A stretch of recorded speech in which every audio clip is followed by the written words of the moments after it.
Jealousy is one of the most powerful emotions that a human being can feel. It can drive people to commit all kinds of acts through desperation of wanting something that somebody else has. Whether this is something as simple as the latest smartphone or the envy of someone else's looks, jealousy is very powerful, and this case illustrates that perfectly. You are about to learn how jealousy of someone else drove a person to murder. Before we begin, we would like to send out our sincere condolences to the friends and family of Rachel Barber. In 1999, Rachel Barber was just 15 years old. An extremely talented dancer, she was said to be on the fast track to fame and was a full-time student at the Dance Factory in Melbourne, Australia. The Dance Factory describes itself as the #1 dance studio for nurturing Australian talent, which they say ranked among the best in the world. As well as her talent, Rachel was a very beautiful young girl. Everyone who knew her loved her. She was slim, athletic, and intelligent in equal measure. From a very young age, Rachel had shown a flair for dancing. She constantly danced around her home and bedroom. After begging her parents repeatedly, Rachel was finally allowed to go to dance classes, where she excelled from day one. Her parents were told of her potential and even ripped up the carpet in the family home, replacing it with flooring more suitable for Rachel to practice her dancing as much as she wished. Despite being intelligent, Rachel had little time for what we would call conventional studies, such as math, English, and science. She felt these studies could hold her back in her pursuit of a career on stage and screen. She asked her parents to take her out of mainstream education and enroll her at the Dance Factory. Clearly, this was a risk. If a career in dance didn't work out, Rachel would be left with nothing to fall back on afterwards. But not wanting to deny their daughter her dream, they agreed.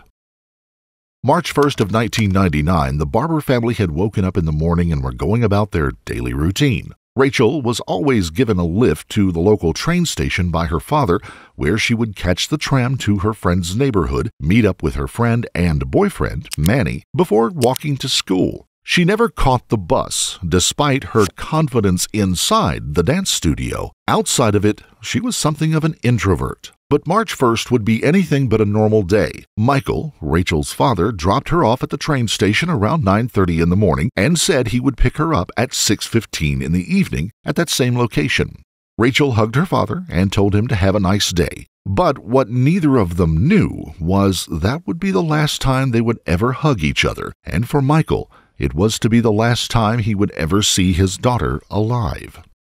Rachel traveled as normal to a place called Richmond, met up with her friends and boyfriend, who also studied dance at the Dance Factory. Rachel's friends said that she made a strange statement on the way to school. With much excitement, she announced how she was going to make a lot of money later that evening, but refused to say how.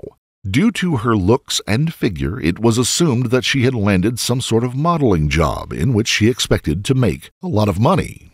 During the day, at lunchtime, Rachel and Manny both went to a nearby shopping center and had something to eat together.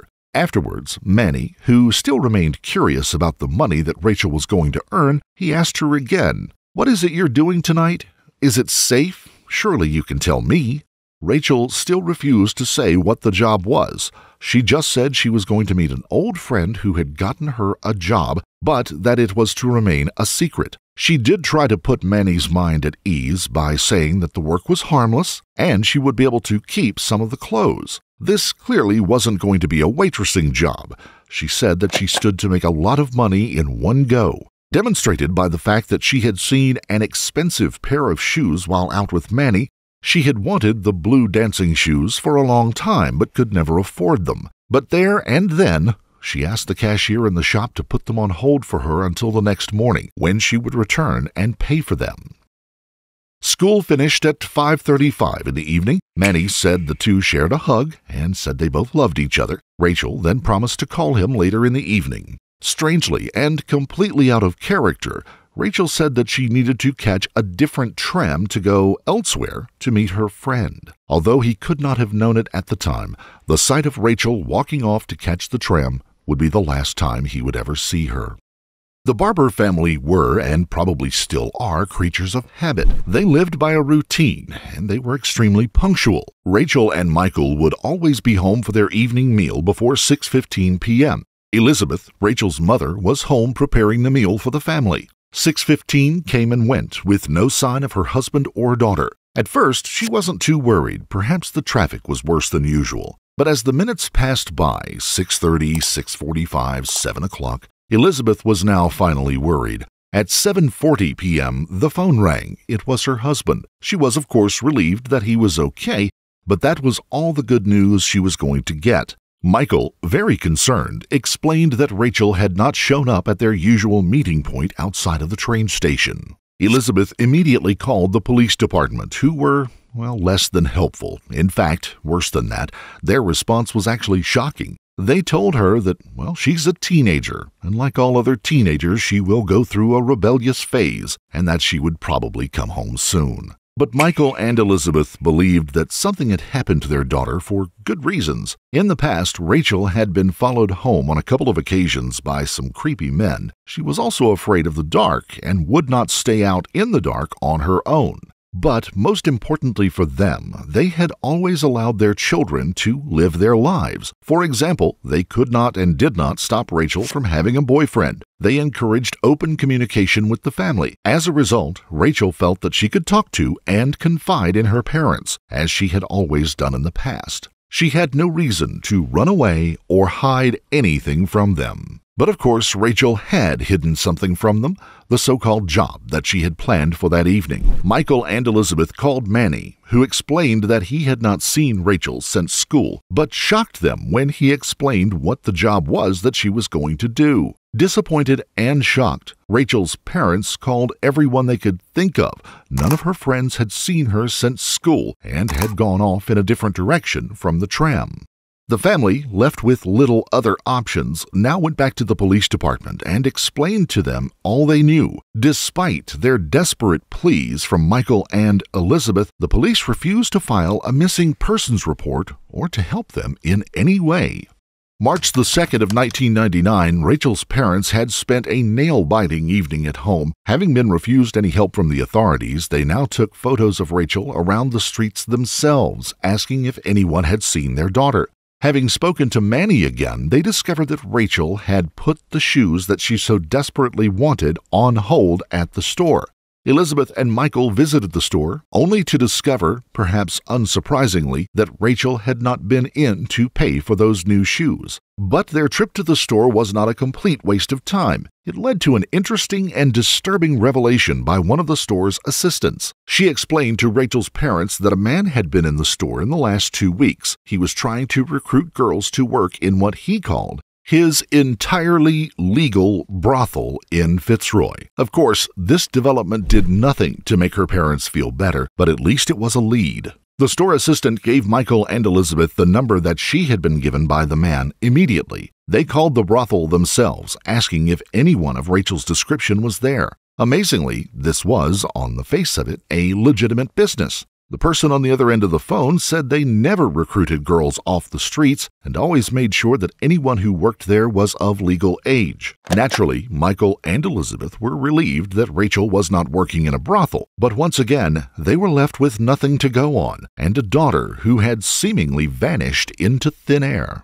With law enforcement still refusing to help, the local community decided to take the job on themselves. Many local people came out and gave their time, spreading out and searching far and wide. By day 3 of Rachel's disappearance, the police now looked lazy and incompetent, and they knew it. It wasn't good for PR, to say the least. The local community was doing their jobs for them while they seemingly sat behind their desks drinking coffee with zero concern about a missing young girl. Finally, the police, perhaps out of sheer embarrassment and the weight of public pressure, decided to join in the search, starting with interviewing everyone Rachel knew at the dance factory. Maybe you won't be surprised to hear these interviews never really took place. The police didn't give any reason for it. They did, however, speak to Rachel's boyfriend, Manny. First of all, they suspected Manny was involved. It wasn't an illogical conclusion to come to. In a lot of cases like this, the partner is often involved. But Manny had a solid alibi. Despite this, police weren't finished with him yet. They now moved on to a new hypothesis. They assumed that Manny had gotten Rachel pregnant, and in a bid to hide this from her parents, Rachel had run away. Manny denied this on numerous occasions. It seemed the police, having come to the investigation at a late stage, were now clutching at straws and trying to back up their original theory that Rachel had left home of her own accord. Rachel's parents disagreed and quickly sided with Manny against the police and stuck to their belief that no matter what problems Rachel may have had, she knew she could still go to her parents with anything. The police now had hit another dead end and seemed unsure how to act next. Their small contribution to the proceedings had done little to improve the now poor reputation in the local community. March the 4th of 1999, a new piece of information comes to light. It was a big one. A friend of the Barber family named Allison, who hadn't realized that Rachel had gone missing, called the family. Amazingly, she just found out about Rachel and had seen her the same day she went missing. Allison told the family that she had seen Rachel with another girl on a tram and getting off at an intersection between High Street and Williams Road. The police were immediately informed of the developments, and it was the first positive move in the case. They went to review CCTV footage, which confirmed the story that Allison had told them. All information about Rachel and her disappearance was now released to the press, and the story spread like wildfire. This was a sensible move by police. After all, the more people who knew Rachel was missing and what she looked like, the better the chances of finding her were. But on the other hand, it also added more pressure to the police, not just from locals, but from the whole of Australia. Police now requested a list of anyone who knew the family and Rachel. One such person was Caroline Reed Robertson. Caroline and her family lived in close proximity to the Barbers, but had since moved away and they had lost touch. But Caroline was included on the list for police because she had called the Barber family on March the 7th asking about Rachel's disappearance. Police now pulled phone records relating to the Barbers, cross-checking anyone who had called to offer condolences or to inquire about Rachel's disappearance with those who had called before she had gone missing. It was noted that Caroline's call on March the 7th was particularly short and to the point, not like the others they had received from friends and family. Having checked phone records, it was discovered that Caroline, who had, let's not forget,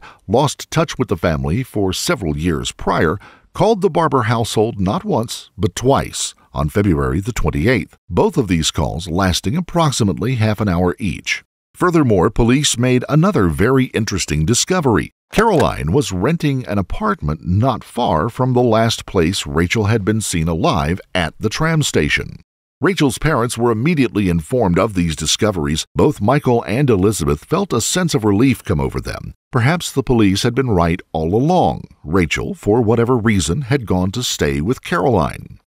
They had known each other fairly well in the past, and Caroline, who was a few years older than Rachel, used to babysit for the family. Now they believed that she might be safe. Police found out that Caroline worked at a nearby store close to her apartment and went to interview her. Unfortunately, Caroline had called in sick that day, but this wasn't the first time she had been out sick. She was also called out on March the 1st, the same day Rachel had gone missing. Caroline, according to her boss, had come back to work on March the 2nd, but then was back off sick for the rest of the week with the flu.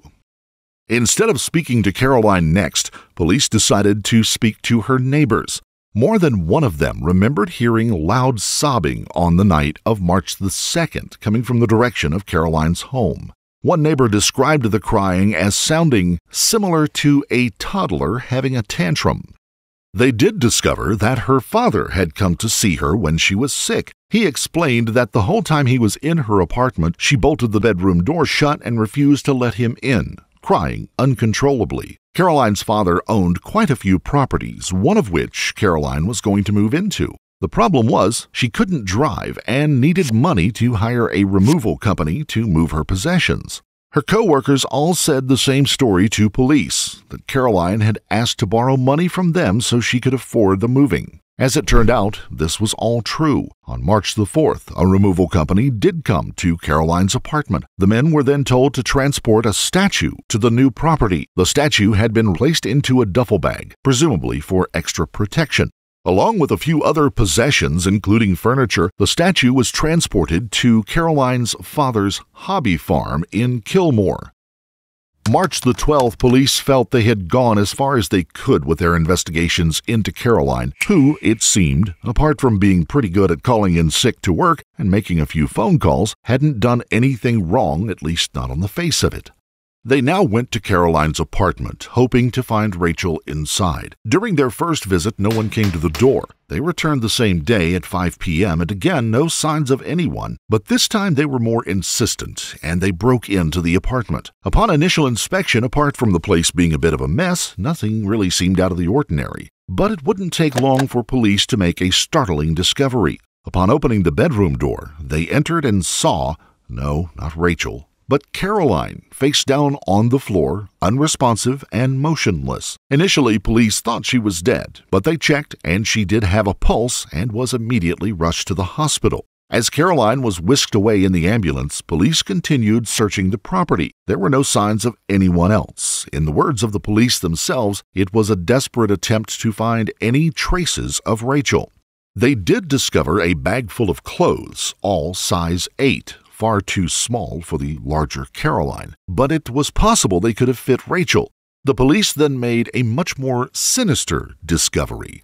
They noticed that large amounts of notebooks had been scattered around the room containing copious amounts of notes. When they began to read the notebooks, they found they were full, cover to cover, with very personal information about Rachel Barber. But these notebooks weren't just full of information about Rachel, they contained information about Caroline as well. More specifically, about her plans on starting a new life in nearby Byron Bay. But this wasn't just moving to a fresh spot where nobody knew her. She wrote down how she planned to have plastic surgery, completely rearranging her facial features and changing her name. Caroline had planned effectively to disappear with a completely new identity and face. Most chilling of all, this was no bluff from Caroline. Police investigators found the official paperwork needed to change her name. That paperwork had been filled out in full. The name she had chosen for her new life was none other than Rachel Barber. Police now rushed to the hospital to question Caroline. It turned out that she had suffered an epileptic seizure when officers discovered her on the bedroom floor. She was now awake and fit enough to be questioned. Police quizzed her about Rachel, and it didn't take much probing for Caroline to talk. She was asked where Rachel was, and Caroline responded, "She's dead." Police put two and two together and quickly assumed that the statue that Caroline had moved to her father's land probably contained the body of Rachel. They searched her father's land and came across a break in the woodland near a creek. That's where they made the grim discovery. The lifeless body of a 15-year-old girl, Rachel Barber, had been dumped on a soggy patch of ground with a cord still tightly wrapped around her neck, left to rot. As soon as she was well enough to be discharged, Caroline was taken straight into police custody. In early 2000, Caroline went on trial for the murder of Rachel Barber. The defense put up by her attorney was that she suffered mental abuse throughout her life and that her parents had failed to give her adequate support. As you can imagine, this didn't get them very far. She had written her entire murder plot out with bullet points in one of the notebooks that police had discovered. 1. Offer Rachel a job. 2.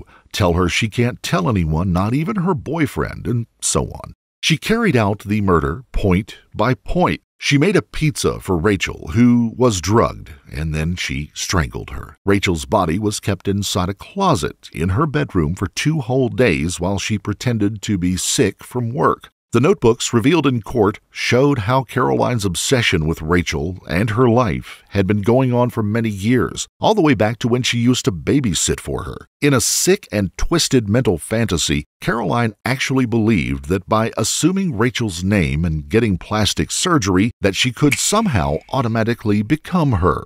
She was sentenced to 20 years behind bars for the murder. But because the Australian justice system is similar to the lenient system in the UK, this wasn't quite the end for Caroline Reed Robertson.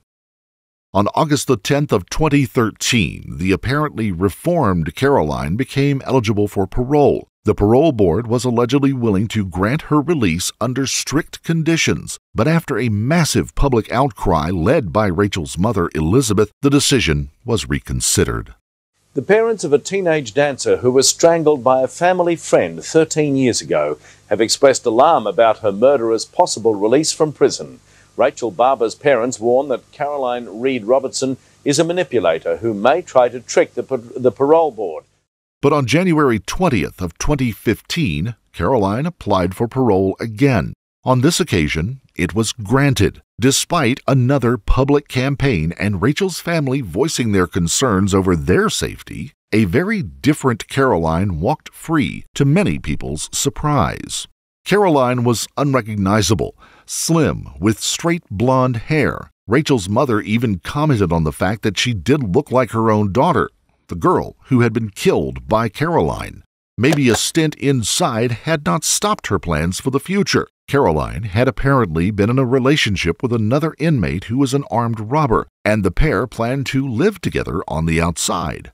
As time had passed by, Rachel's family have never believed that they got real justice for their daughter, nor did they have any real closure with Caroline Robertson just living on the other side of town to this day. They fear more than anything else that Caroline will one day attack and kill another person. Rachel Barber was a talented, beautiful 15-year-old girl with a bright future ahead of her, a future that was tragically taken away. From the moment she could walk, she was obsessed with dancing, a dream that she was able to pursue all the way up until her extremely premature death. We will never know what she could have become in the future. Perhaps she could have been a star on stage or screen, just as she had always dreamed. We can only hope now that she's living in eternal peace from the pain and grief caused by one jealous, disturbed woman who once called her a friend. Rest in peace, Rachel Barber. If you found this story compelling, don't forget to like the video, comment down below your take on it, and subscribe to the channel. Less than half the folks who watch our videos are subscribers. It's free and easy, and it makes it possible for us to continue to bring you great true crime content. Also, hit the notification bell in order to stay up to date each time we reveal a new, shocking case. Until next time, stay safe and keep your eyes peeled. You never know what's lurking in the shadows.